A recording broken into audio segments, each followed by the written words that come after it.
نحمده ونصلي ونسلم على رسوله الكريم أما بعد فأعوذ بالله من الشيطان الرجيم بسم الله الرحمن الرحيم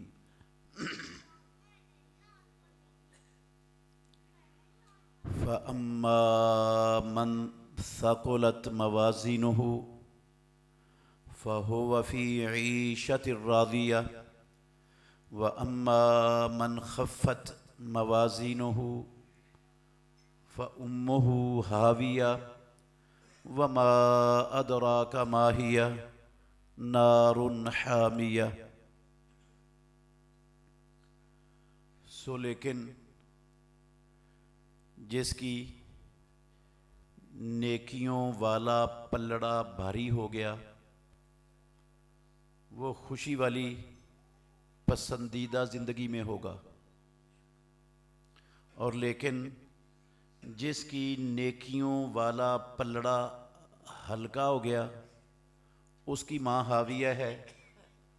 اور آپ کو کس نے معلوم کروایا کہ حاویہ کیا ہے؟ سخت گرم آگ ہے۔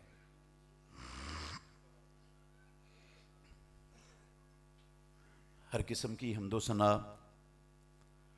اللہ وحدہ لا شریک کی ذات اقدس کے لیے، بے شمار لا تعداد ان گنت درود و سلام سید الاولین والآخرین خاتم النبیین محمد الرسول اللہ صلی اللہ علیہ وآلہ وسلم کی ذات گرامی کے لیے۔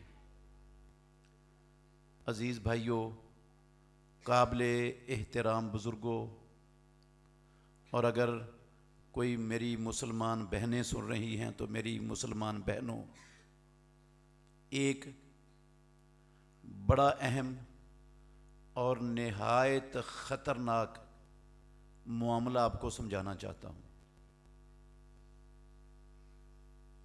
جو اہم بھی بڑا ہے اور خطرناک بھی بڑا ہے۔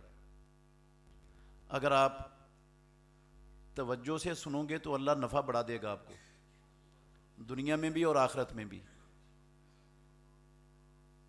اور یہ جو آپ اپنا قیمتی وقت دے رہے ہو نا، اس وقت دینے پر انشاءاللہ آپ کو زندگی میں کبھی پچھتانا نہیں پڑے گا کہ ہم کسی مجلس میں گئے تھے اور ہمیں کچھ حاصل نہیں ہوا، کوئی فائدہ نہیں ہوا، کچھ اور کر لیتے تو ہمیں زیادہ فائدہ ہو جانا تھا۔ انشاءاللہ زندگی میں یہ پچھتاوے کا سامنا آپ کو نہیں کرنا پڑے گا، اور آپ کے علم میں بھی انشاءاللہ اضافہ ہوگا۔ میں کوئی کچی بات بھی نہیں کہوں گا اور بغیر دلیل کے بات بھی انشاءاللہ نہیں ہوگی۔ عزیز بھائیوں، جو معاملہ، جو خطرناک ترین بات میں آپ کو سمجھانا چاہتا ہوں نا، سمجھانے کے دنیا میں بہت سے طریقے ہیں۔ ان میں سے ایک طریقہ یہ ہوتا ہے کہ جن کو کوئی بات سمجھانا مقصود ہوتی ہے نا، ان سے پہلے چند سوالات کیے جاتے ہیں۔ میں نے آپ سے چند سوالات کرنے ہیں، آپ نے ان کا جواب دینا ہے۔ یہ سوال آپ کا امتحان لینے کے لیے نہیں ہے، یہ سوال آپ کو لاجواب کرنے کے لیے نہیں ہے، یہ سوال آپ کو یہ ایک مقصد بات سمجھانے کے لیے ہیں جو آپ سے کر رہا ہوں۔ ان سارے سوالوں کے جواب آپ کو آتے ہیں۔ یہ جو بچے بیٹھے ہیں نا، انشاءاللہ یہ بھی جواب دے سکتے ہیں، دیں گے جواب؟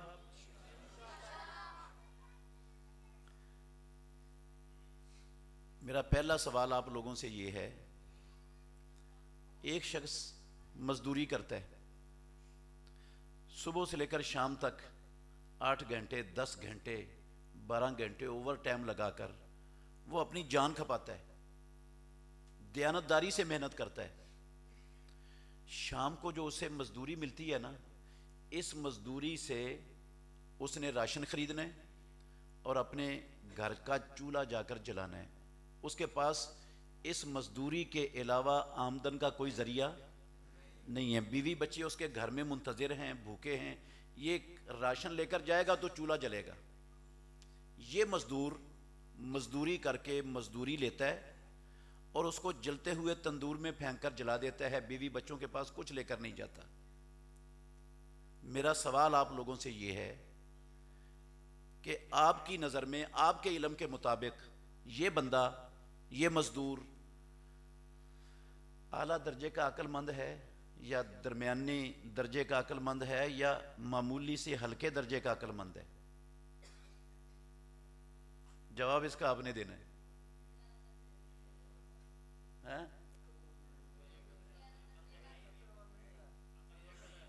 عقل مند ہے ہی نہیں، بیوقوف اور پاگل ہے، یہی کہنا چاہتے ہیں آپ؟ ہاں؟ سوچ سمجھ کے جواب دیے۔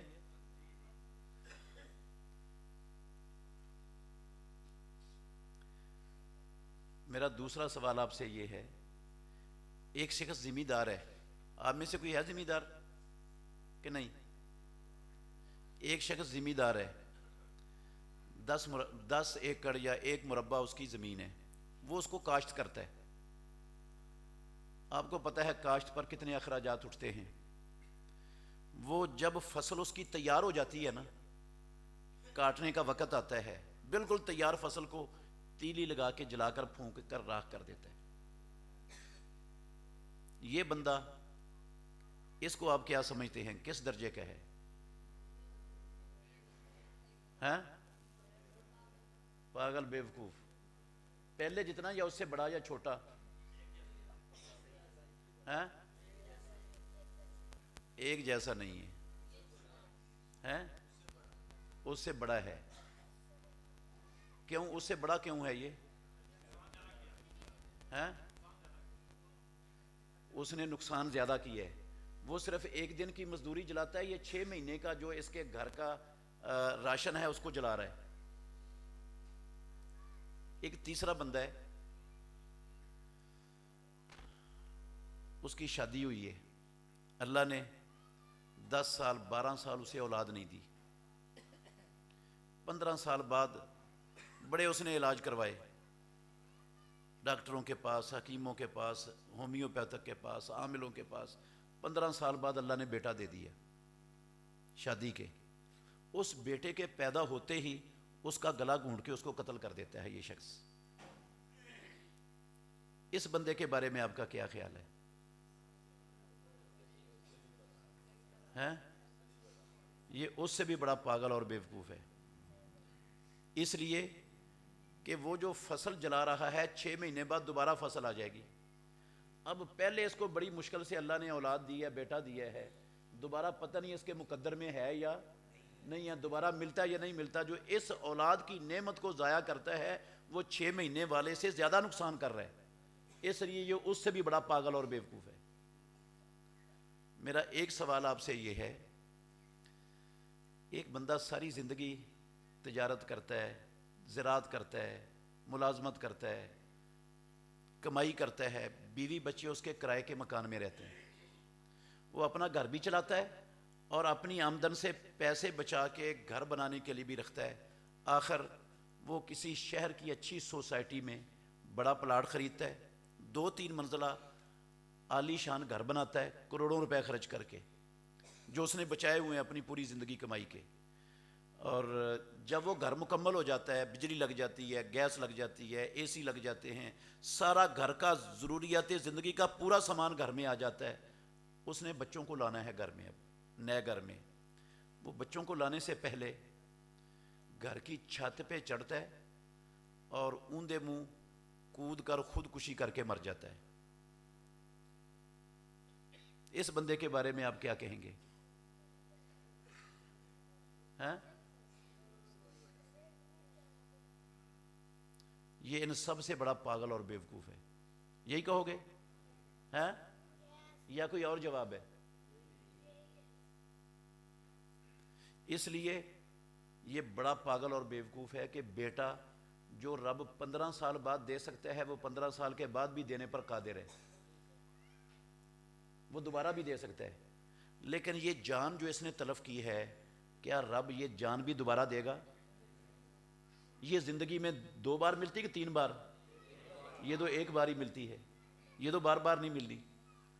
اس لیے یہ اس سے بڑا نقصان کر رہا ہے، یہ اس سے بھی بڑا پاگل اور بیوقوف ہے۔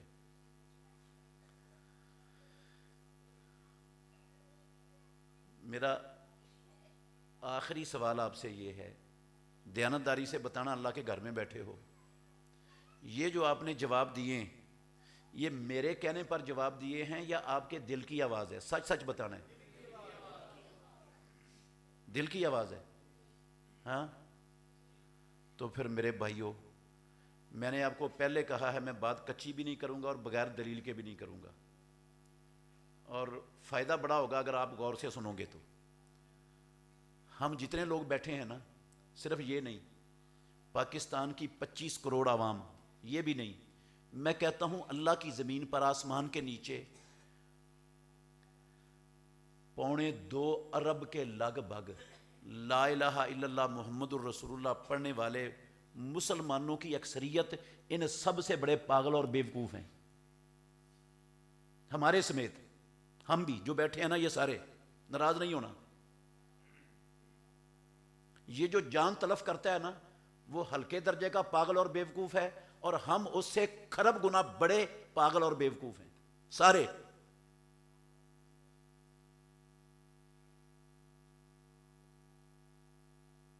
آپ کہیں گے یہ کیا بات ہوئی؟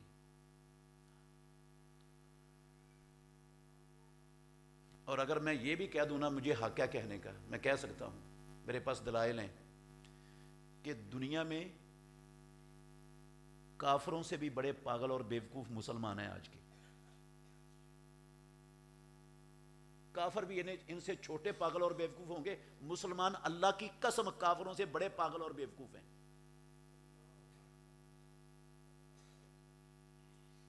سنیں کیوں؟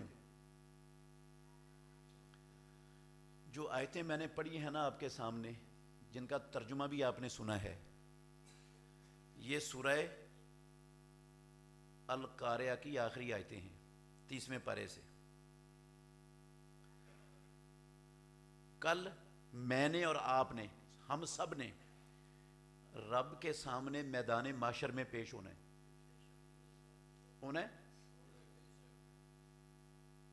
اور میدان معاشر میں مالک الملک نے ایک ترازو کنڈا قائم کرنا ہے، ترازو لگانا ہے۔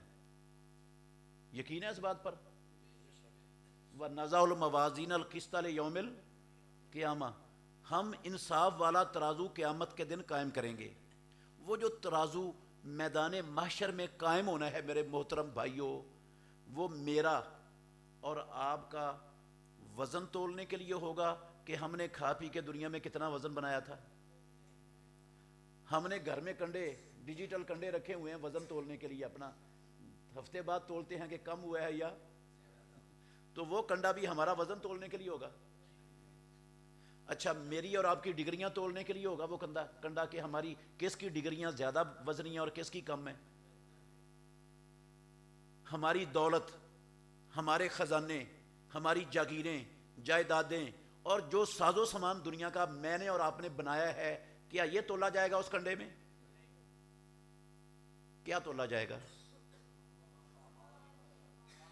نیکیاں اور برائیاں تولی جائیں گی، نیکیاں اور نیک اعمال اور برے اعمال تولے جائیں گے اس میں، اور اس ترازو کی بنیاد پر جنت اور جہنم کا فیصلہ ہونا ہے۔ فیصلہ جنت اور جہنم کا کس بنیاد پر ہونا ہے؟ اگر نیکیاں بھاری ہو گئیں تو رب نے فیصلہ کر دیا، لفظ میرے نہیں ہیں، فَهُوَ فِي عِيشَةٍ راضیہ، وہ خوشی والی پسندیدہ زندگی میں ہوگا اگر نیکیوں والا پلڑا بھاری ہو گیا تو، اور اگر نیکیوں والا پلڑا ہلکا ہو گیا تو پھر کہاں ہوگا؟ نارن حامیہ، سخت گرم آگ جہنم کے اندر جائے گا وہ۔ جنت اور جہنم کا میرا اور آپ کا فیصلہ میدان محشر میں میرے اور آپ کے اعمال کی بنیاد پر ہونا ہے۔ میں اللہ کے گھر میں بیٹھ کے کہہ رہا ہوں میرے بھائیوں، دنیا میں بسنے والے اربوں انسانوں کے پاس پیدا کرنے والے کی قسم ہے، نیکیوں سے بڑا قیمتی دولت اور سرمایہ کوئی نہیں۔ نیک اعمال سے بڑی دولت، نیک اعمال سے بڑا سرمایہ انسانوں کے پاس آسمان کے نیچے رب کی زمین پر ہے ہی نہیں کوئی۔ میں آپ کو مثال دے کے سمجھا دیتا ہوں۔ اللہ اکبر۔ کل اگر ہم میں سے کسی کے جہنم میں ڈالنے کا اللہ فیصلہ کر دیتا ہے، آپ اچھے لوگ ہیں، میں آپ کی بات نہیں کرتا، اپنی مثال دے دیتا ہوں، میرا فیصلہ ہو جاتا ہے جہنم میں ڈالنے کا، میں کہتا ہوں یا اللہ تو نے مجھے جہنم میں ڈالنے کا فیصلہ تو کیا ہے، میرے 7 بچے ہیں، میں نے ان کی پرورش کی ہے، ان کو پالا ہے، ان کو جوان کیا ہے، ان کی ضروریات پوری کی ہیں، تو میری جگہ پر میرے 7 بچوں کو جہنم میں ڈال دے اور مجھے بچا دے، ہو جائے گا یہ؟ ہیں؟ ایک بچہ قتل کرنا وہ تو بعد کی بات ہے، میں 7 بچے پیش کر رہا ہوں، 10 پیش کروں، 15 پیش کروں، بچ جاؤں گا؟ ہاں؟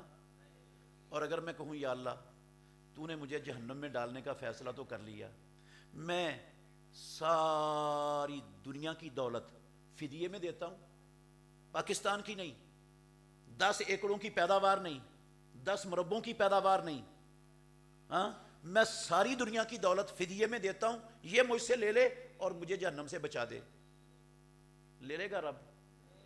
ہاں؟ ساری دنیا کی دولت بھی نہیں کام آئے گی؟ اگر اس کو ڈبل کر دوں تو پھر کام آ جائے گی؟ پھر بھی نہیں آئے گی۔ اور اگر میں کہوں یا اللہ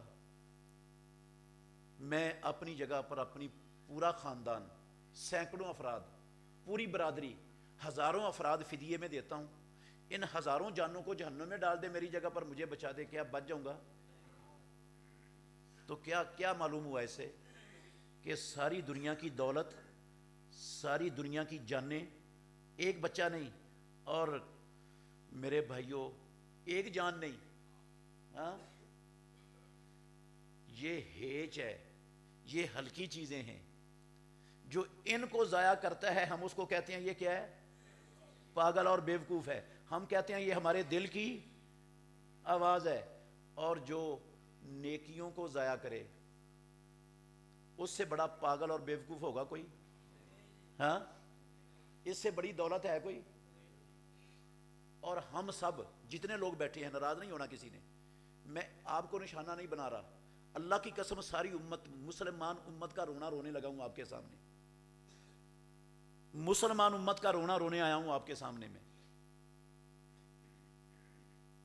آپ اپنے آپ کو نشانہ نہ سمجھنا صرف کہ ہمیں نشانہ بنا کے بات کر رہے ہیں، آپ چونکہ میرے سامنے ہیں اس لیے میں آپ کو مخاطب کر رہا ہوں۔ ہم سب صبح سے لے کر شام تک اللہ کی قسم جو نیکیاں کماتے ہیں ان کو پھونک دیتے ہیں شام کو، بلکہ دن میں کئی مرتبہ تیلی لگا کے اپنی ساری نیکیاں جلا کر راکھ کر دیتے ہیں مسلمان۔ میں نے کافروں سے بڑے پاگل اور بیوقوف اس لیے مسلمانوں کو کہا ہے کہ کافروں کے پاس تو نیکیاں ہے ہی نہیں، اگر وہ کوئی کام اچھا کر بھی لیں تو ان کو نیکی ملتی نہیں، ان کے پاس نیکی ہے ہی کوئی نہیں۔ یہ دولت کسی کافر کے پاس نہیں ہے نیک اعمال والی، یہ صرف مسلمانوں کے پاس ہے، اور مسلمان اس دولت کو جلائیں گے، اس کو راکھ کریں گے، برباد کریں گے، اس کو پھونک دیں گے اپنے ہاتھوں سے، تو یہ سب سے بڑے پاگل اور بیوقوف ہوں گے کہ نہیں ہوں گے؟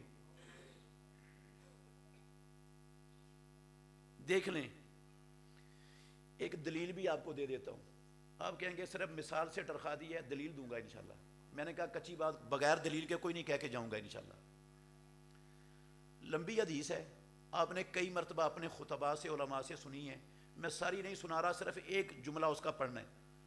پیارے پیغمبر نے کہا، ترمذی میں، ابو داود میں حدیث ہے یہ، اپنی لخت جگر سیدہ فاطمہ الزہرا رضی اللہ عنہ کو مخاطب کر کے کہا، یا فاطمہ بنت محمد سلینی من مالی ما شئت لا اغنی عنک من اللہ شیئا، اے محمد کے جگر کا ٹکڑا، اے امام الانبیاء کی لخت جگر، اے فاطمہ، مجھ سے، محمد سے، میرے ہاتھ میں، میرے اختیار میں جو کچھ ہے مانگ سکتی ہو مانگ لو، میں دے دوں گا، کل قیامت والے دن میں آپ کے کام نہیں آ سکتا۔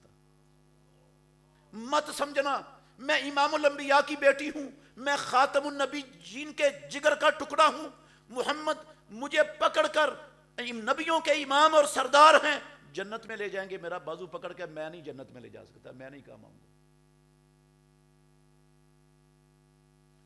محمد الرسول اللہ صلی اللہ علیہ وسلم اپنی لخت جگر سیدہ فاطمہ کو بچا نہیں سکیں گے، تو کوئی میں اور آپ، کوئی مولوی صاحب، کوئی پیر صاحب ہیں، کوئی سلسلے کا بڑا، وہ کسی کو بازو پکڑ کے جنت میں لے جائے گا؟ وہ نبی سے بڑا کون پیدا ہو گیا دنیا میں؟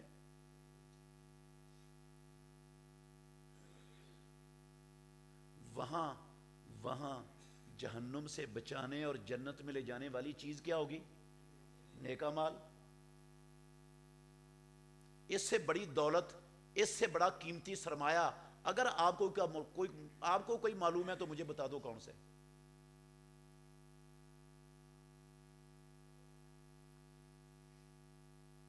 میرے بھائیوں، شیطان ہمارا دشمن ہے، اس نے ہمارے ماں باپ کو جنت سے نکلوایا ہے، اس نے ہمارے ماں باپ کو جنت سے نکلوایا ہے، اور اللہ سے مہلت مانگ کر کعبے کے رب کی قسم ہے، اس نے قسمیں اٹھائیں کہ میں آدم اور حوا کی اولاد کو جنت کی راہ کی طرف جانے نہیں دوں گا۔ اللہ نے اس کی بات قرآن میں نقل کی ہے۔ بہت سی باتیں ہیں، ایک سنا دیتا ہوں آپ کو۔ اس نے کہا فَبِعِزَّتِكَ لَأُغْوِيَنَّهُمْ أَجْمَعِينَ، اے اللہ مجھے تیری عزت اور کبریائی کی قسم، یہ تیرے بندے، تیری زمین پر بسنے والے، تیرا نام لینے والے، تیرے نبی محمد کا کلمہ پڑھنے والے، تیرے قرآن کو ماننے والے، میں ضرور بضرور ان سب کو گمراہ کر کے چھوڑوں گا۔ لَأُغْوِيَنَّهُمْ أَجْمَعِينَ۔ وہ شیطان ہمیں دعوت دیتا ہے، مسلمانوں کو کسی منحوس کام کی دعوت دیتا ہے، اور ہم آنکھیں بند کر کے اللہ کی قسم اس کی دعوت پر فوراً لبیک کہہ دیتے ہیں۔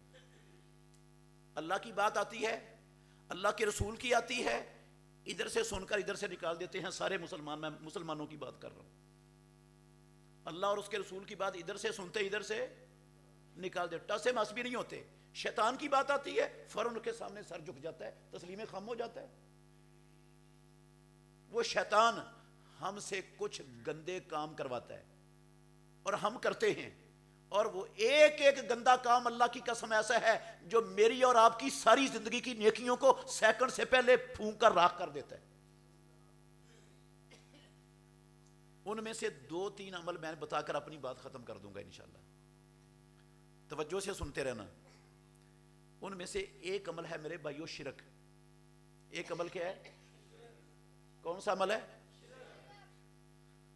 اگر میری یا آپ کی نیکیاں زمین سے لے کر آسمان تک کا خلا ہماری نیکیوں سے بھرا ہوا ہو، اتنی نیکیاں ہوں، اور ایک ذرہ کے برابر ہو جائے شرک، کیا ہو جائے؟ ذرہ کے برابر شرک ہو جائے، ذرہ جتنا، نیکیاں کتنی ہیں؟ زمین آسمان کا خلا بھرا ہوا ہے، ایک ذرہ جتنا شرک ہو جائے، مجھے پیدا کرنے والے پروردگار کی قسم ہے، وہ ذرہ برابر شرک ساری نیکیوں کو سینکڑ سے پہلے جلا کر راکھ کر دے گا۔ اللہ نے دلائل بہت ہیں، ایک صرف دلیل دیتا ہوں۔ اللہ نے اپنے نبی کو مخاطب کر کے کہا، سورہ زمر کی 65 نمبر آیت ہے، وَلَقَدْ أُوحِيَ إِلَيْكَ وَإِلَى الَّذِينَ مِن قَبْلِكَ لَئِنْ أَشْرَكْتَ لَيَحْبَطَنَّ عَمَلُكَ وَلَتَكُونَنَّ مِنَ الْخَاسِرِينَ۔ اے محمد صلی اللہ علیہ وسلم، آپ کی طرف بھی وحی کر دی گئی، آپ سے پہلے پیغمبروں اور رسولوں کی طرف بھی وحی کی، اگر آپ سے بھی شرک ہو گیا تو ضرور بھی ضرور آپ کے سارے عمل برباد ہو جائیں گے، اور ضرور بھی ضرور آپ خسارہ پانے والوں میں شامل ہو جاؤ گے۔ اگر رسول مکرم صلی اللہ علیہ وسلم سے شرک ہو جائے تو ان کے سارے اعمال برباد، مجھ سے آپ سے شرک ہو جائے تو ہمارے اعمال کام آئیں گے؟ امام الانبیاء کے مقابلے میں اور آپ، ہم شے کیا ہیں؟ چیز کیا ہے؟ حیثیت کیا ہے میری اور آپ کی؟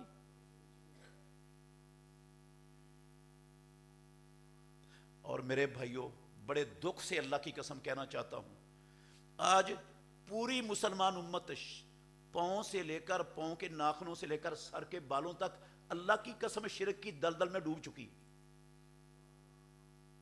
آپ شاید سوچ رہے ہوں گے کہ یہ ابھی بات کرے گا بریلویوں کی، شرک وہ کرتے ہیں، یہ ابھی بات کرے گا رافضیوں کی، شرک وہ کرتے ہیں، وہ بھی شرک کرتے ہیں۔ اللہ کی قسم میں اہل حدیثوں کی بات کرنے لگا ہوں، اہل حدیث بھی پاؤں سے لے کر سر تک شرک کے اندر ڈوب چکے،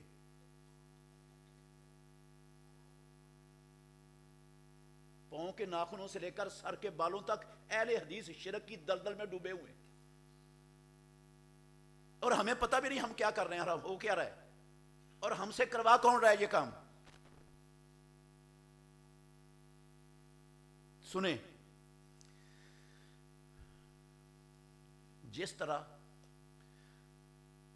اللہ کے علاوہ کسی کو داتا، دستگیر، بندہ پرور، غریب نواز، بگڑیاں بنانے والا، ڈوبی تارنے والا، اولادیں دینے والا، دور و نزدیک سے سننے والا، ما فوق الاسباب مدد کو پہنچنے والا، یہ اللہ کے سوا کسی کو ماننا شرک ہے نا؟ پیدا کرنے والے کی قسم ہے، اسی طرح جو اختیار اللہ کا ہے وہ اللہ کے سوا کسی کو دینا بھی شرک ہے، جو اختیار اللہ کا ہے وہ اللہ کے سوا کسی کو دینا بھی کیا ہے؟ شرک ہے۔ میں ایک مثال صرف آپ کو سمجھانی ہے، بڑا توجہ سے سننا، فائدہ بڑا ہوگا آپ کو۔ جو اختیار اللہ کا ہے آپ وہ اختیار مجھے دے دیں تو آپ نے کیا کر لیا؟ شرک کر دیا، شرک ہو گیا۔ آپ نے مجھے رب بنا دیا، آپ نے میری عبادت کر ڈالی، وہ اختیار مجھے دے کر جو اختیار کس کا تھا؟ صرف پروردگار کا، رب العالمین کا۔ میں اس کی ایک مثال دیتا ہوں آپ کو، توجہ کرنا۔ حلال و حرام، کسی چیز کو حلال کرنا یا حرام کرنا، یہ اختیار کس کا ہے؟ معبود کا، الہ کا، اللہ کا۔ جو اللہ نہ ہو، اور میرے بھائیوں، جو اللہ نہ ہو، رب نہ ہو، معبود اور الہ نہ ہو، کعبے کے رب کی قسم ہے وہ کسی چیز کو حلال یا حرام نہیں کر سکتا۔ یہ کام صرف اللہ کا ہے، الہ اور معبود کا ہے، معبود کے علاوہ کوئی یہ کام۔ آپ کہیں کیسے نہیں کر سکتا؟ کیا دلیل ہے؟ قرآن میں لکھا ہوا ہے، کائنات میں پروردگار کے بعد سب سے عظیم ہستی، سب سے بڑے امام الانبیاء محمد الرسول اللہ صلی اللہ علیہ وسلم ہیں۔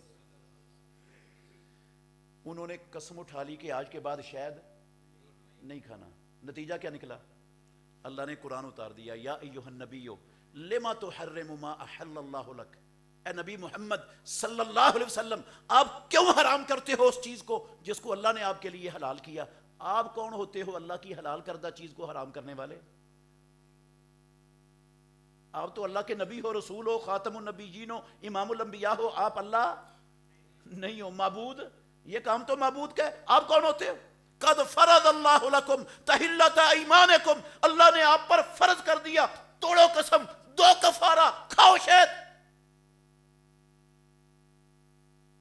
رسول اللہ کو بھی اللہ کی حلال کردہ چیز کو حرام کرنے کا اختیار نہیں، کسی اور کو مل سکتا ہے؟ یہودیوں نے، عیسائیوں نے، اہل کتاب نے یہ والا اختیار اپنے مولویوں کو دیا تھا کہ نہیں؟ ہاں، قرآن میں لکھا ہوا ہے، میں نے نہیں کہا۔ سورہ توبہ کی 32 نمبر آیت ہے میرے بھائیوں، نوٹ کر لیں۔ اللہ نے کہا اتخذوا احبارہم ورہبانہم اربابا من دون اللہ، اہل کتاب نے اپنے علماء کو، اپنے درویشوں کو اللہ کے سوا کیا بنا لیا؟ رب۔ اربابا رب کی جمع ہے، انہوں نے رب بنا لیے، مولوی اور درویش رب بنا لیے اپنے، اہل کتاب نے۔ میں دیانتداری سے کہنا چاہتا ہوں، توجہ کرنا، بات سمجھا رہا ہوں آپ کو۔ دنیا کی تاریخ کے اوراق پلٹ لیں، آپ کو ایک اہل کتاب کا بندہ، نہ یہودی نہ عیسائی، کوئی نہیں ملے گا جس نے اپنی زبان سے کہا ہو کہ ہمارے یہ مولوی صاحب، یہ علامہ صاحب، یہ پیر صاحب یہ ہمارے رب ہیں۔ کوئی نہیں ملے گا آپ کو دنیا میں، کوئی نہیں کہتا تھا رب ان کو۔ کسی یہودی نے، کسی عیسائی نے اللہ کی قسم اپنے مولوی کو، درویش کو، پیر کو رب نہیں کہا، تو اللہ کہتے ہیں انہوں نے رب بنا لیا۔ عدی بن حاتم رضی اللہ تعالی عنہ عیسائیت چھوڑ کر مسلمان ہوئے تھے، اللہ کے نبی کے پاس آئے، پیارے پیغمبر یہ آیت تلاوت کر رہے تھے، انہوں نے آیت سنی نہ رسول اللہ صلی اللہ علیہ وسلم کی زبان سے، تو کہنے لگے اللہ کے نبی انہوں نے رب تو نہیں بنایا تھا، میں بھی تو عیسائی رہ کے آیا ہوں، مجھے بھی تو عیسائیوں کا پتہ ہے، انہوں نے رب تو نہیں بنایا تھا اپنے مولویوں درویشوں کو، اللہ قرآن میں کہہ رہا ہے رب بنا لیا۔ لفظ راوی کو شک ہے، عدی بن حاتم نے یہ لفظ بولے کہ ہم نے رب نہیں بنایا، میں بھی عیسائی تھا، یا یہ لفظ بولے کہ انہوں نے رب تو نہیں بنایا تھا؟ پھر امام الانبیاء نے کیا کہا؟ یہ ترمذی شریف کی حسن درجے کی حدیث ہے، میں ضعیف حدیث سنانے کا قائل نہیں ہوں۔ آپ نے فرمایا عدی، ایک چیز اللہ نے حرام کی تھی، اور مولوی صاحب، ان کے اہل کتاب کے مولوی صاحب کہہ دیتے تھے یہ کیا ہے؟ اللہ نے حلال کیا، یہ کہہ دیتے تھے کیا ہے؟ حرام ہے۔ کیا یہ حرام مانتے تھے اس کو کہ نہیں؟ انہوں نے کہا اللہ کے نبی ایسا تو تھا۔ آپ نے فرمایا ایک چیز اللہ نے حرام کی ہے اور مولوی صاحب کہہ دیتے تھے یہ کیا ہے؟ حلال ہے، تو کیا اس کو حلال مانتے تھے کہ مولوی صاحب کے کہنے پر کہ نہیں مانتے تھے؟ انہوں نے کہا اللہ کے نبی ایسا تھا۔ ناطق وحی، سرور کونین، تاجدار مدینہ کی زبان سے نکلے ہوئے سچے اور سچے لفظ ہیں۔ آپ نے فرمایا فَتِلْ کا عبادتہم، ادی اسی کا نام ہے ان مولویوں کی عبادت کرنا، یہ ان کی عبادت ہے، یہ ان کی کیا ہے؟ اختیار اللہ کا تھا، دے دیا مولوی صاحب کو، اس کی کیا ہو گئی؟ اختیار اللہ کا تھا، دے دیا علماء کو، درویشوں کو، ان کو کیا بنا دیا؟ رب۔ قرآن میں اس کو اللہ نے رب بنانا کہا، امام الانبیاء نے اسی کا نام کیا کہا؟ یہ کیا ہے ان کی؟ جب اللہ کے سوا کسی کو رب بنا لیں، اللہ کی سوا کسی کی عبادت کر لیں، تو شرک ہوتا ہے کہ نہیں ہوتا؟ ہاں شرک ہوتا ہے۔ جو کام یہودیوں عیسائیوں نے کیا ہے نا، اللہ کی قسم آج ساری مسلمان امت بے شمول اہل حدیث انہوں نے یہ کام کر لیا ہے، کر لیا ہے۔ ایک مثال دوں گا میں صرف، آپ سینکڑوں مثالیں اس پر قیاس کر سکتے ہیں۔ بیٹا کھڑے ہو جاؤ۔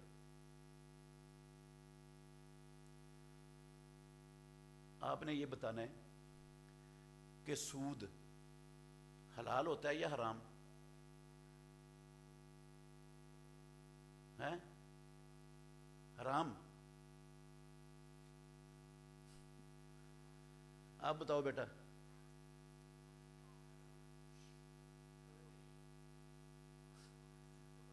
آپ بتاؤ۔ یہ چھوٹے بچے ہیں، آپ بتاؤ بیٹا، سود حلال ہے یا حرام؟ حرام ہے۔ شاباش، بیٹھ جاؤ، بیٹھ جاؤ۔ یہ چھوٹا سا بچہ ہے، میں نے اس کو نہیں بتایا کہ سود حرام ہے، اس نے بغیر سوچے سمجھے جواب دے دیا کہ سود کیا ہے؟ حرام ہے۔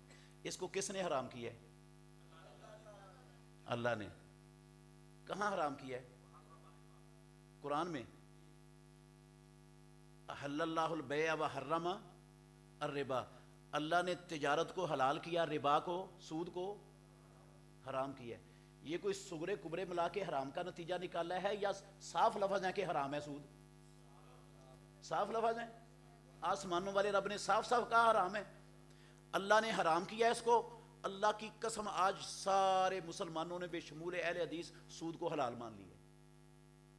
سود کو کیا مان لیا ہے؟ کیا مان لیا ہے؟ دلیل دوں گا، بغیر دلیل کے بات نہیں کروں گا انشاءاللہ۔ سنیں، ہمارے پاکستان میں لا الہ الا اللہ کے نام پر بنے ہوئے ملک میں ہمارے سکولوں میں ہمارے بچے پڑھتے ہیں، ہمارے اساتذہ مسلمان اساتذہ پڑھاتے ہیں۔ سکولوں میں ہم اپنے بچوں کو B Com, C Com, D Com, M Com کی تعلیم دلواتے ہیں، مسلمان استاد پڑھاتے ہیں، مسلمانوں کے بچے پڑھتے ہیں، اہل حدیثوں کے بھی پڑھتے ہیں B Com, C Com, D Com, M Com. یہ کس چیز کی تعلیم ہے؟ یہ فنانس کی، اکاؤنٹ کی۔ یہ اس تعلیم کے حاصل کرنے کے بعد نوکری کہاں ملتی ہے؟ بینک میں، انشورنس کمپنیوں میں، اداروں میں، انشورنس اداروں میں، بینکوں میں ملازمت ملتی ہے B Com, C Com, D Com, M Com کرنے والوں کو، اور ہم بلا تفریق سب کے سب اپنے بچوں کو یہ تعلیم دلواتے ہیں۔ یہ سود کی تعلیم ہے۔ اور بینک، جتنے بینک ہیں ہمارے ملک میں، ناراض نہیں ہونا کسی بھائی نے، میں اللہ کی قسم آپ کو نشانہ نہیں بنا رہا، میں امت کا، میں نے آپ کو کہا میں مسلمان امت کا رونا رو رہا ہوں آپ کے سامنے۔ ہم کہاں کھڑے تھے؟ ہمارے پاس تھا کیا؟ ہم چلے کدھر گئے؟ شیطان نے کس طرح ہمیں پٹڑی سے اتار دیا؟ اس پر غور کرنا ہے آپ نے۔ میرے بھائیوں، جتنے بینک ہیں الف سے لے کر یہ تک، سارے کے سارے صبح سے لے کر شام تک سودی کاروبار کرتے ہیں، کرتے ہیں، ہاں؟